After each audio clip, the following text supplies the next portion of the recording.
A color revolution under the guise of spontaneous protests has been stirred up in Kazakhstan by external forces due to rising fuel prices. Attacking police and burning government buildings, these people were incited not to solve problems, but to create chaos to achieve their political demands.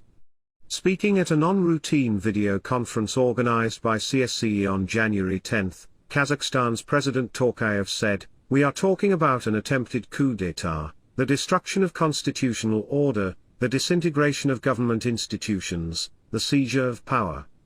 Russian President Vladimir Putin said at the video conference that the measures taken by the CSTO clearly show that it will not allow the situation in the member states to become unstable, and will not allow the so-called color revolutions to take place. The US, which is the main culprit of color revolutions in countries around the world, is still questioning Tokayev's request for Russian involvement when civil unrest in Kazakhstan has not yet subsided.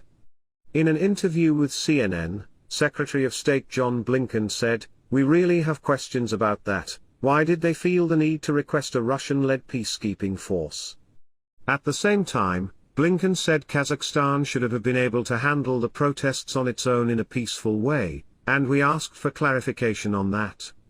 It is the norm and the bottom line of good international relations, that the internal affairs and diplomacy of a sovereign country do not need to be dictated by outside forces, especially when the country is facing a coup d'état by force.